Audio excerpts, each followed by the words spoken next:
Óskar, 0-0. Af hverju skoruðu ekki mark í dag?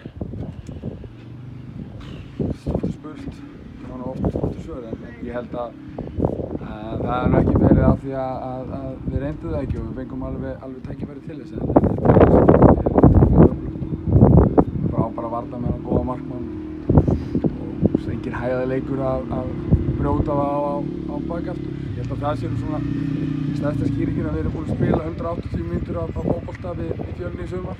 Við báðum leikirnir hafa kortrið og skorað. Þetta eru bara leikir það sem að það er ekki, maður tekur ekkert eitthvað ofboðslega mörg færi út úr þessu leik sem maður getur fengið þér aðeins hættur eru færandi byrju seinna en svona þetta eru leikir þar sem að bara jafnir þannig að ég ætla ekki að standa hérna mútið þér og kvartir því að gera 0 jafntefli við Fjölni og ótrúlega bara kemur ekki til grein. Nei, skil það vel. Náttúrulega jafnmörg stig eru nú milli ykkar og var fyrir leikinn og saman með Þór þeir gerðu líka jafntefli, ég get sagt þetta, þeir eru ennþá í 3. sæti. Hvernig lítur framhaldið núna? Þeir eru ennþá í 3. sæti, ætlarðu upp með liðið eða?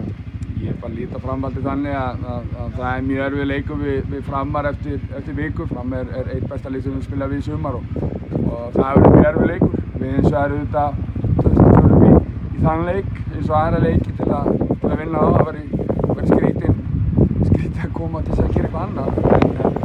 En við þessari höfum bara haft það þannig og ég veit að hljómar einhvern veginn leiðilega og allt það en við höfum bara ekkert, það er ekkert gagn fyrir okkur að hugsa eitthvað annað heldur en bara leikina mútið Fram. Hvað kemur í framhaldinu, það verður bara einhvern veginn að það bara við komum að tökum á því þegar við komum að þeirri brú. Hvað finnst þér umræðan sjálfa þig og þjálfarastöðuna í Kópavoginum sem hefur verið mikið á orðin eða vörum manna síðastliðna daga og vikur? Nei, mér finnst bara dónaskapur gagnvart Ágústi Gylfasyni. Ég ber mikla virðingu fyrir Gústa, hann er búinn að gera fleiri hluti með Breiðabliksliðið og það að vera orða einhverja menn við starf sem aðrir eru að sinna, það finnst mér það ekki rétt og ég vona bara að Gústi fái frið til að klára sig. Það er fullt fyrir Breiðablik að keppa það sem eftir tíma þó að bikarinn sé farinn og ég vona bara að fá frið. Takk fyrir þetta, gangi vel.